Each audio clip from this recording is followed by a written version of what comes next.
শান্তি নেই। জীবন বড় বিতৃষ্ণা বল।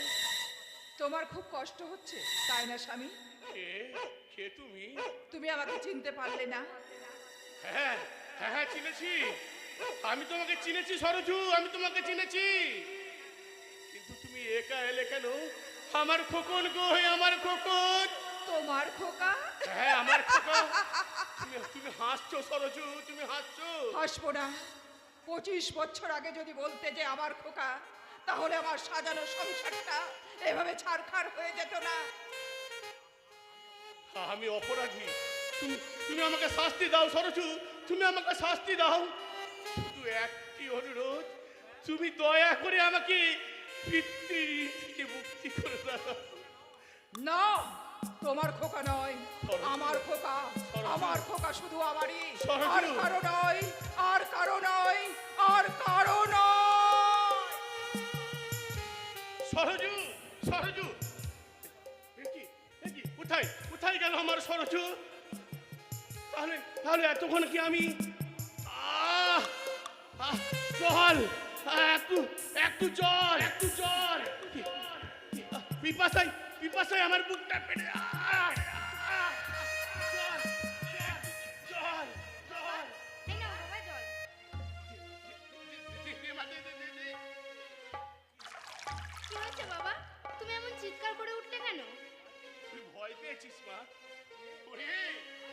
তার চেয়ে অনেক ভয় আমার এই বুকে জমা হয়ে যাচ্ছে রে মা।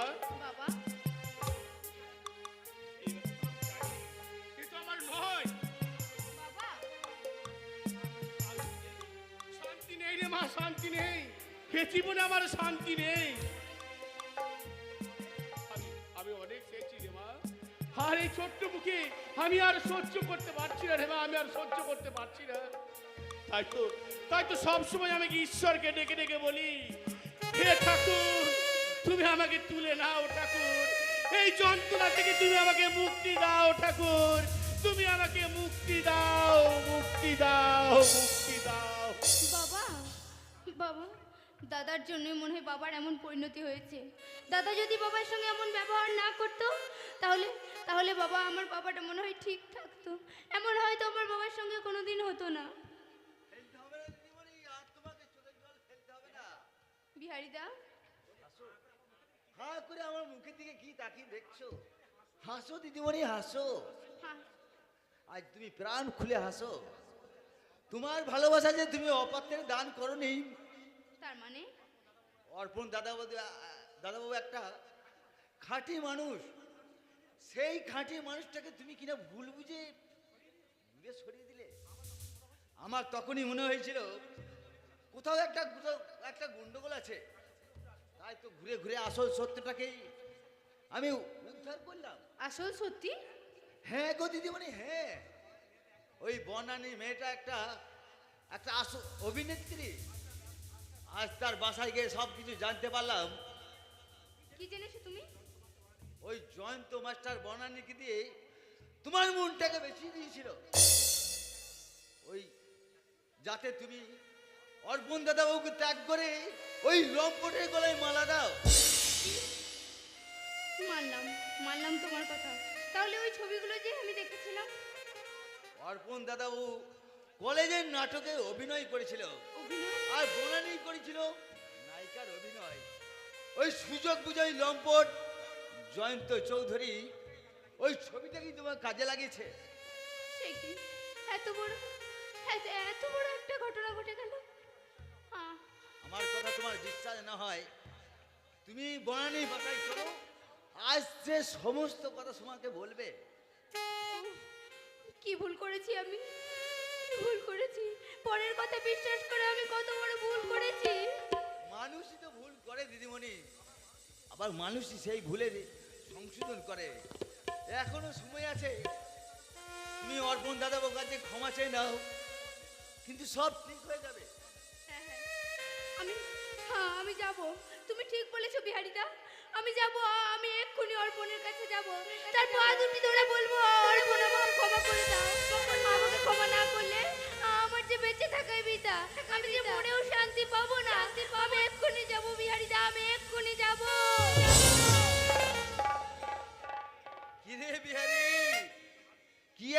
ভাবছিস তুই? এই যে এই সংসার চিড়িয়াখানায় সব একটা অজর জীব। সৃষ্টিকর্তা ভগবান সবাইকে মানুষ করে পাঠালেও সবাই তো আর মানুষের ধর্ম পালন করে না। তাই এখানেই আমাদের পরাজয়, চরম পরাজয়।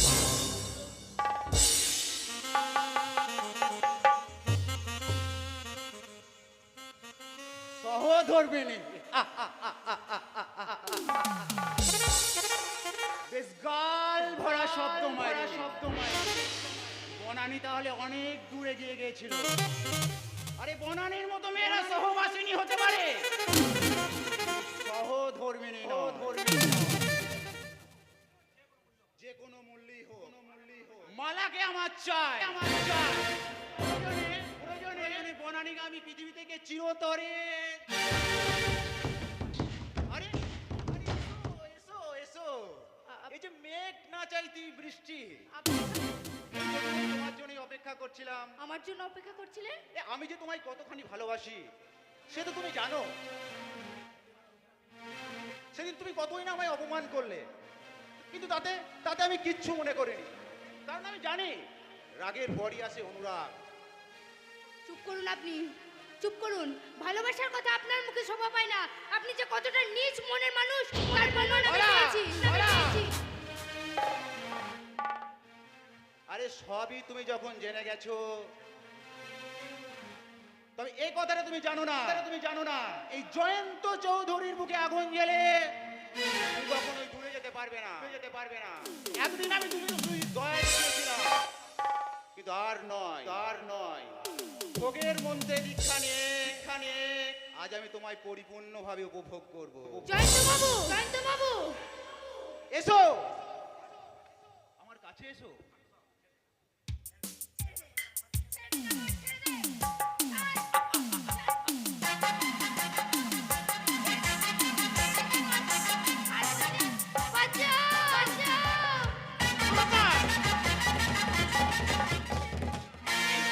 গলা টিপে শেষ করে দেবো।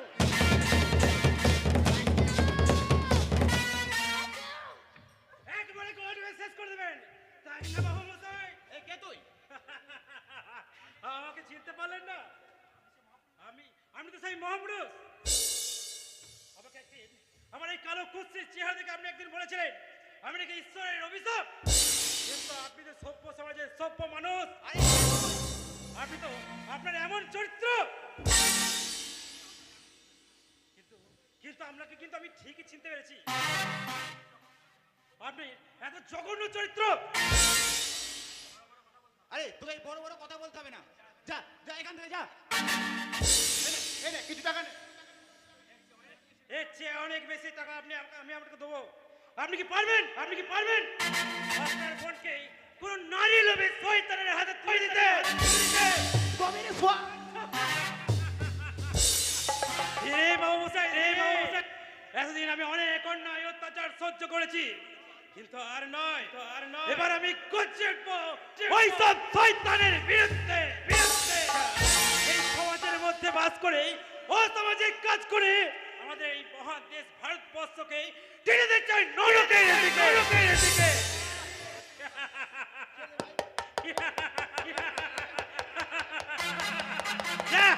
যা তুই বিশ্বাস কর, ও আমার স্ত্রী। ওর মাথায় গন্ডগোল আছে কিনা? এই কি বলছিস? ওর কথা বিশ্বাস করবে না। ওই শয়তানটা আমাকে জোর করে। থাক, আমার আর কিছু বলতে হবে না। এই এখন যা বলতে যা। আরে যাচ্ছি। আমি যাওয়ার সময় একটা কথা বলে যাচ্ছি, যে আশায় তুমি আমাকে ত্যাগ করলে সে আশা তোমার কোনোদিনই পূর্ণ হবে না। অচিরেই তোমার সঙ্গে আবার দেখা হবে আমার। কি হলো? আবার দেখা হবে। যা। ও আশ্চর্য, বছরে যা শোভা পায় মানুষের তা শোভা পায় না। এই চরম সত্যটা মানুষ কবে উপলব্ধি করবে? কবে? দাদা, আপনি আমাকে হ্যাঁ দাদা, বলো, আবার তুমি দাদা বলো। তোমার মুখের ওই মধুর ডাক শুনে না আমার আমার এই বুকের ভেতরটা কেমন যেন হয়ে যাচ্ছে। দাদা আহ, কি মধুর শান্তি, কি পরম তৃপ্তি। হারাইনি হারাইনি আবার আমার কেটে হারাইনি যে জীবনের প্রতি এক চরম বিতৃষ্ণা জন্মেছিল। আজ আজ আজ আমার নতুন করে বাঁচতে ইচ্ছে করছে। না, এখন এখানে দাঁড়িয়ে থাকলে চলবে না। আমি চাই বোন। দাদা তুমি চলে যাচ্ছ দাদা? হ্যাঁ, তোর মুখের ওই মধুর ডাক শুনে না এই হতভাগ্যের জীবনে অনেক অনেক হারানো বেদনা ভুলিয়ে দিয়েছে এই স্বার্থপর পৃথিবীতে। জানিস আমি আমি অনেক চোখের জল ফেলেছে বোন।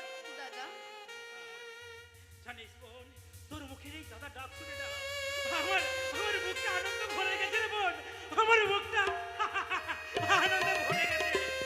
কিন্তু বোন, আমার এই কালো কুৎসিত চেহারা থেকে তুই যদি ঘিরে মুখটা সরিয়ে দিস, সেদিন কিন্তু আমি সহ্য করতে পারবো না রে বোন, সহ্য করতে পারবো না, পারবো না।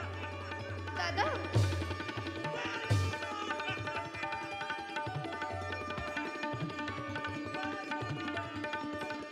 দাদা পৃথিবীতে পৃথিবীতে এখনো এমন মানুষ আছে? তাই তো জগৎ সংসার এখনো উঠে যায়নি। মিথ্যা মিথ্যা হয়ে যাবে না। একটি ভালোবাসার সঙ্গে আর একটি ভালোবাসার হৃদয়ের বন্ধন। মিথ্যার ক্ষণস্থায়ী মেঘ কেটে গিয়ে সত্যের সূর্য উদ্ভাসিত হয়ে প্রমাণ করে দেবে সত্যের মৃত্যু নেই। আপনি কে কে আপনি?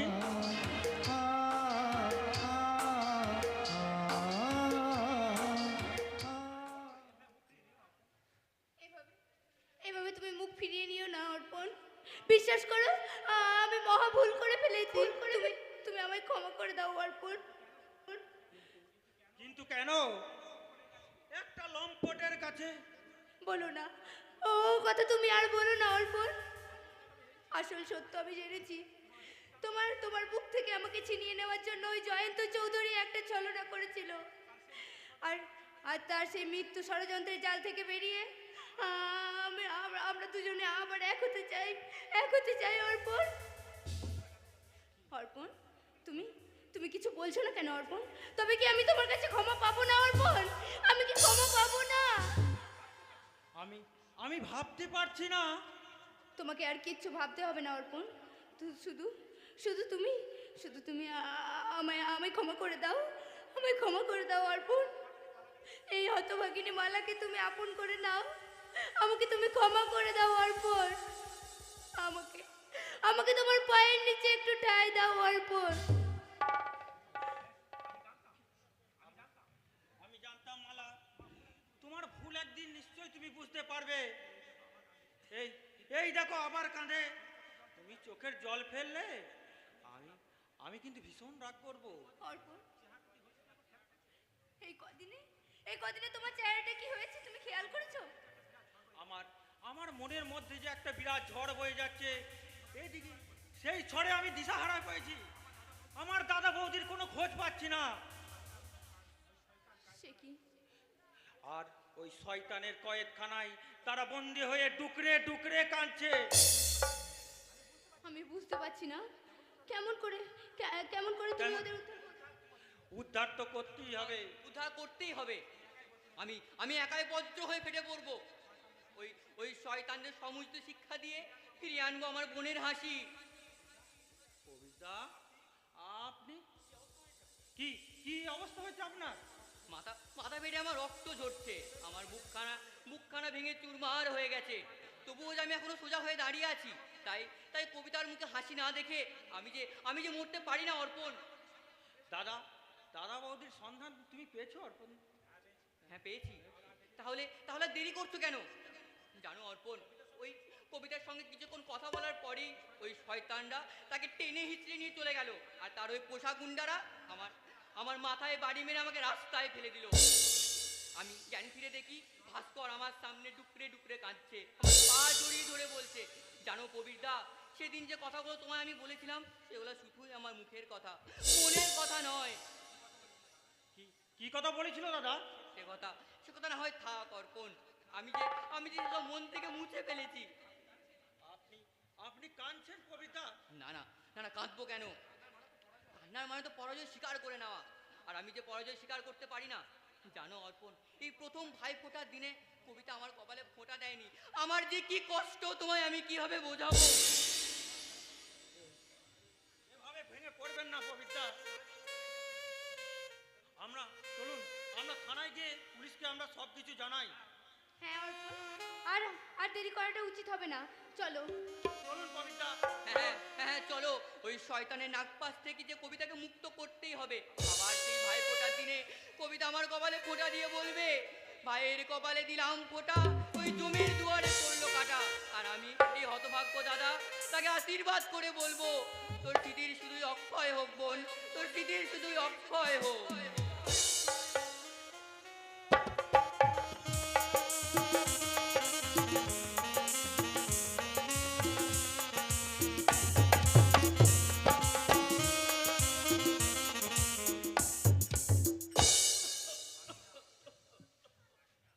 পারবি না, আর আমাকে তোরা ধরে রাখতে পারবি না। আমার যে খেলা শেষ, এবার তোরা আমাকে আপন ঘরে ফিরে যেতে দে রে বোন। দাদা বলো না দাদা, অমন কথা তুমি বলো না, তুমি যদি চলে যাও। ওরে পাগলি, জন্মালে মরিতে হবে, অমর কেহ নয় এ সংসারে। কেউ আগে কেউ বা পরে, কেউ ফাঁকি দিতে পারবে না। দাদা তাই বলে তুমি দুঃখ করিস না বোন, দীর্ঘ 25 বছর আগে এক ঝড় জলের রাতে তোদের সাথে যদি আমার দেখা না হতো, তাহলে আমার এই জীবনটা মরুময় হয়ে যেত। আমি চুপ করো দাদা, তুমি চুপ করো। আমাকে এখানটা একটু সয়ে দিবি বোন। মৃত্যুর সময় আমি এই পৃথিবীর আলো বাতাস একটু দু চোখ ভরে প্রাণ ভরে দেখে যেতে চাই। আমাকে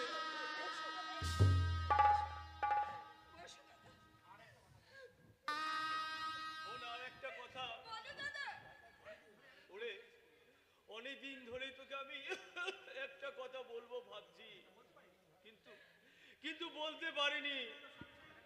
তোদের স্বামীর সাথে যদি দেখা হয়, ওরে পাগলি বোনটি, সে যদি তোকে ঘরে ফিরে নিয়ে যেতে চায়, তুই আবার ফিরে যাস রে বোন। আর আমার সময় নেই রে বোন। অন্ধকার, চারিদিক শুধু অন্ধকার। আমাকে ওই দেখ জম আমাকে হাত চালে দিয়ে ডাকছে রে। আমাকে যেতে হবে, আমাকে যেতে হবে।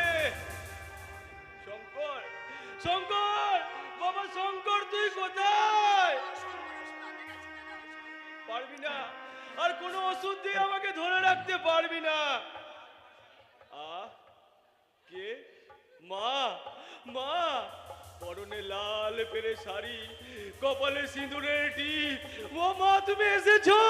ও মা, তুমি তোমার কোলে একটু ঠাঁই দাও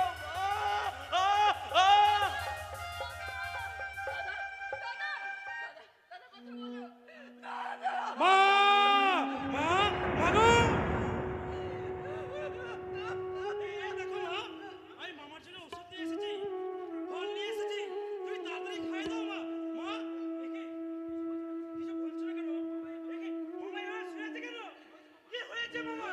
মা, কথা বলো মা, কথা বলো। আমাদের ফাঁকি দিয়ে চলে গেছে।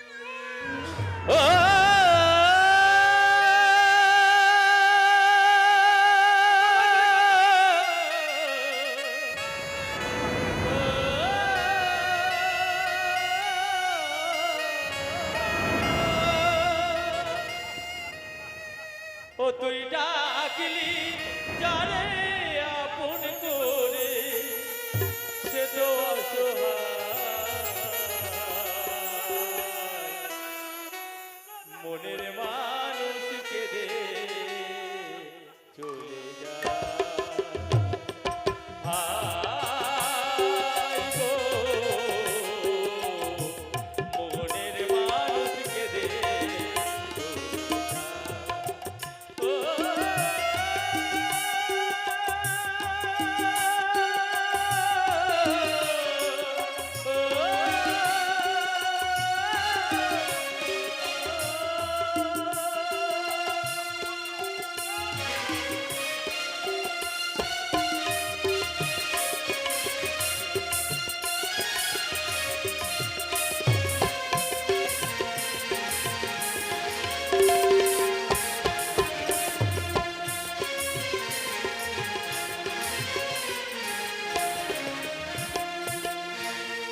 আমার মনে কোনো শান্তি নেই। ওই শয়তানের সন্ধানে দৃষ্টি এড়িয়ে যখন আমি এত দূর এসেছি, না না না, আত্মতুষ্টির কোনো কারণ নেই। শেষ রক্ষা যদি হয়, জানবো এতদিনে আমি একটা মহৎ কাজ করতে পেরেছি। আর কতক্ষণ অপেক্ষা করতে হবে তুহিন বাবু? আপনার কথায় বিশ্বাস করে আপনার ঠকবেন না তো। ভাস্কর আর কবিতাকে আপনারা অনেক দূরে নিয়ে চলে যান। ওই শয়তানের সন্ধানী দৃষ্টি থেকে। সে সে আপনাকে বলতে পারবেন না। আমরা বেঁচে থাকতে আমার দাদা বৌদির গায়ে এক ফোঁটাও শয়তানের আঁচল লাগতে দেব না। আমি যে আমার বোনকে বর্মির মতো ঘিরে থাকবো তুহিন বাবু, আমি তার গায়ে একটা আঁচড়ও লাগতে দেবো না। আপনাদের অসংখ্য ধন্যবাদ। কই রে কবিতা? কবিতা তোদের হলো রে? আয় কবিতা।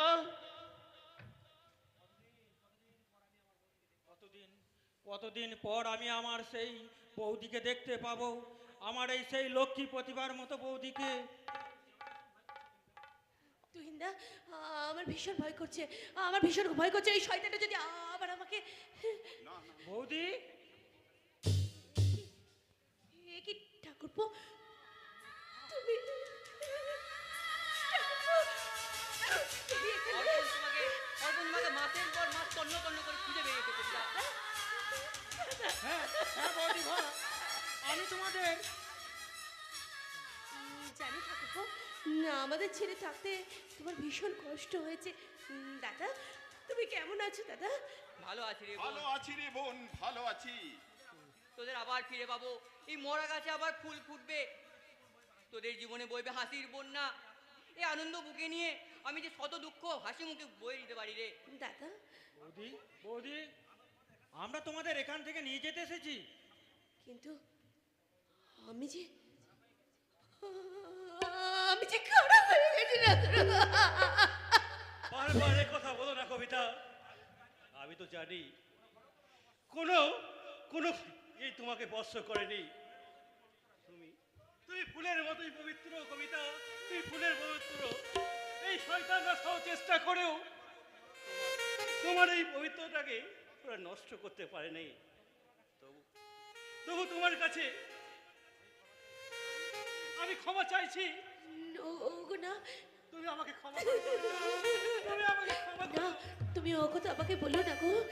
এই কথা বলে তুমি আমাকে আর অপরাধী করো না।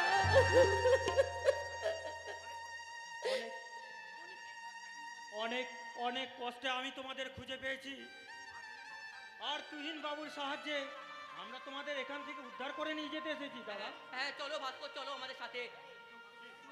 কিন্তু কবিতা, আমার এই পরাজিত মুখ দিয়ে আমি যে আপনার সাথে না ভাস্কর না, এ তুমি কি বলছো? আপনাকে যে আমি অনেক লাঞ্ছনা গঞ্জনা করেছি, আমাকে আপনি উপযুক্ত শাস্তি দেন, না, ভাস্কর, না। শাস্তি দেন, শাস্তি কি দেন। ভাস্কর, এত এত অধৈর্য হওয়া তোমার যে সাজে না ভাস্কর। তাছাড়া তাছাড়া তোমার সেদিনের কথা আমি যে সব মন থেকে মুছে ফেলেছি। আজ আজ যে সত্য সমহিমায় প্রতিষ্ঠিত হতে চলেছে, এই যে ভেবে আমার মনে আনন্দের সীমা নেই। আপনারা দেরি করবেন না। বিপদ যে কোন দিকে এসে উপস্থিত হবে তা কিছুই বলা যাবে না। তাই তোমরা দেরি না করে এখান থেকে চলে যাও।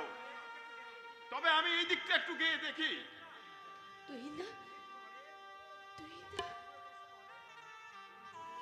এ জীবনে তোর সঙ্গে হয়তো আর আমার কোনোদিন দেখা হবে না রে বোন। এই জঘন্য নোংরা সংসারটাকে ভুলে এই স্বামীর সঙ্গে তুই মনের সুখে সংসার করিস রে বোন। আর যদি কোনোদিন এই হতভাগ্য দাদার মৃত্যুর সংবাদ একবার পাস, তাই এই অধম দাদার জন্য অন্তপক্ষে এক ফোঁটা চোখের জল ফেলিস রে বোন, এক ফোঁটা চোখের জল ফেলিস, চোখের জল। তুহিনদা, আশ্চর্য, আশ্চর্য, মানুষের এত এত পরিবর্তন, কিন্তু এই তুহিনদাই একদিন বিবেকের কথা কাজে মানুষ যখন জর্জরিত হয় তখনই তাদের এই এত রাশি রাশি ভুল ফুল হয়ে ফোটে ওঠে কবিতা। তুহিনদাকে বাঁচাতে আমরা সব রকম চেষ্টা করতে হবে, আর তুহিনদাকে এই আবর্জনা থেকে ফেলে রেখে আর ঠিক হবে না। মোড়ের মাথায় একটা গাড়িতে একটা লোক আমাদের ফলো করছে, যত তাড়াতাড়ি পারো এখান থেকে চলো। কিন্তু তোমাকে তো আমি চিনলাম না বোন। আমি মানে বৌদি, বুঝেছি ভাই, বুঝেছি। এই মালা তোমার গলার মালা। বাহ, তোমাদের দুজনকে খুব সুন্দর মানাবে ভাই। কিন্তু দিদি, এখানে আসার পর আমি বুঝতে পারলাম তুমি হয়তো আমাদের আর কোনোদিন ক্ষমা করবে না দিদি। কেন কেন মালা? কারণ যে শয়তানের কারাগারে তুমি বন্দি ছিলে, সেই শয়তানের বোন আমি, সেই নিশ্চিত রায়ের বোন আমি। তাতে কি হয়েছে দিদি? তোমার দাদার পাপের শাস্তি আমি তোমাকে দিতে পারবো না মালা দিদি, তাছাড়া তোমাকে শাস্তি দিলে সেটা যে আমার ঠাকুরপোকে দেওয়া হবে। ঠিকই বলেছিস যে কবিতা, ভুল করবে আরেকজন আর শাস্তি পাবে আরেকজন, এটা তো হতে পারে না। চলুন চলুন পবিত্রা, চলুন। আর এখানে থাকা ঠিক হবে না। হ্যাঁ হ্যাঁ, চলো চলো, আয় ভাস্কর।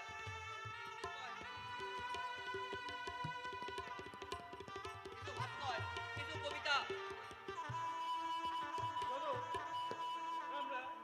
আমরা এক নতুন জীবন আবার শুরু করব।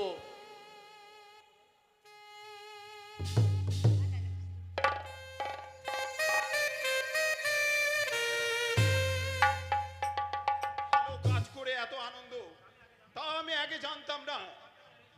ওই শয়তানের লেজুর হয়ে বহু আমি কুকাজ করেছি। আজ এতদিন পর একটা ভালো কাজ করে নিজেকে ধন্য বলে মনে করছি। কিন্তু স্যার যদি কৈফিয়ত চায়, কৈফিয়ত তোকে দিতেই হবে তুহিন। আমার হাত থেকে তুই রেহাই পাবি না। তার মানে আপনি? আমাকে দেখে তুই অবাক হয়ে গেছিস তাই না? না মানে আপনি বলেছিলেন রাত্রে ফিরবেন, তাই আর কি। পুলিশ আমাদের গোপন আস্তানার খবর পেয়ে গেছে। শুধু তাই নয়, এমন কিছু খবর যে পেয়েছে যা তুই ছাড়া কেউ জানে না। স্যার, ডালিয়ার ঘরটা খোলা কেন? কে তাকে যেতে দিলে? ডালিয়া কোথায়? বল, ডালিয়া কোথায়?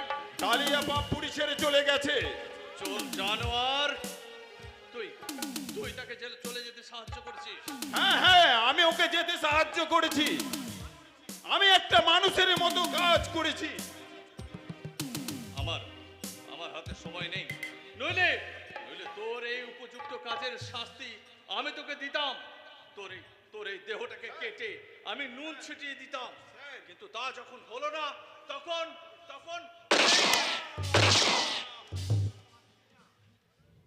শয়তান আমাকে বাঁচতে দিল না।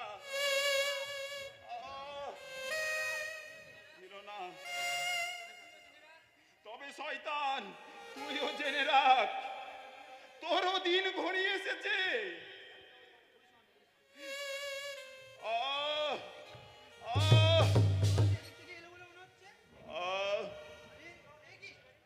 আমি এদিকে পুলিশ চলে এসেছে, আমি এখনই ছুটে পালাই।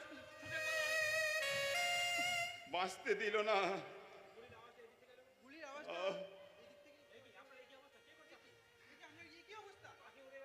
পাখি উড়ে গেছে স্যার। ঠিক আছে, কতদিন নিজেকে লুকিয়ে রাখবে? ধরা তো তাকে দিতেই হবে।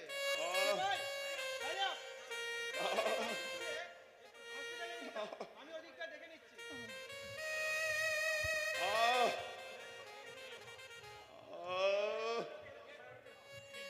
লোভের পরিণতি যে এইরকম ভয়ঙ্কর হয় তা আমার জানা ছিল না। আমি একদিন লোভ করেছি, তাই তো আজ আমার বুকের রক্ত দিয়ে আমার পাপের প্রায়শ্চিত্ত করছি।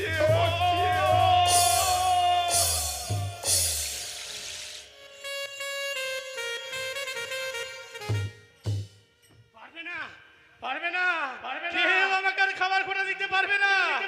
হতভাগ্য এই সচিন রায় বয়সে এসে মানুষের সাহায্য নেই সে বেঁচে থাকবে? আমার খিদে পেয়েছে, আমি খাবো, আমি খাবো, আমি খাবো। কি হলো?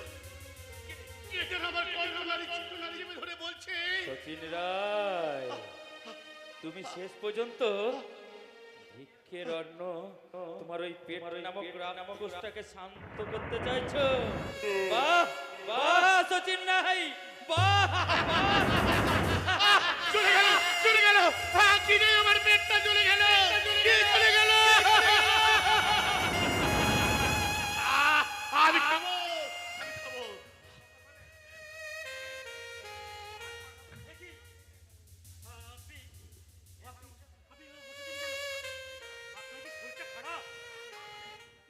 না, না, না, মানে আমি কিন্তু বেশ বুঝতে পারছি আপনার শরীরটা খারাপ।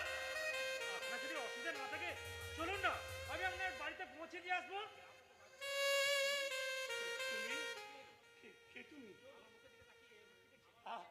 আমার মুখের দিকে তাকিয়ে আপনি কি দেখছেন? ও বুঝেছি, আপনার কথা আমি বিশ্বাস হচ্ছে না। তুমি তুমি কে বাবা? তোমাকে দেখে আমি একজন সাধারণ মানুষ, জানেন আজকে না আমার বিশাল আনন্দের দিন। এই সমাজের বিশিষ্ট লোকেরা আমাকে শ্রেষ্ঠ নাগরিকত্ব দিয়েছে। ও তুমি তুমি কি আমার? আচ্ছা আচ্ছা, তোমার নাম কি বাবা? আমার নাম শঙ্কর। শঙ্কর। তোমার মা? হ্যাঁ, ওই গাড়ি থেকে হঠাৎ থেকে আমি লক্ষ্য করলাম, কেন জানি মনে হলো আপনার কাছে। এত দেরি করছিস কেন বোকা? এ, চল তাড়াতাড়ি চল, গুণীজনদের উপহার দেয়া ফুল দিয়ে তো দাদুর ছবিটাকে সুন্দর করে সাজিয়ে দিবি। সে তো জীবনে কিছুই পেল না, তাই স্বর্গ থেকে তার আশীর্বাদ চেয়ে নিবি। আয়। কে?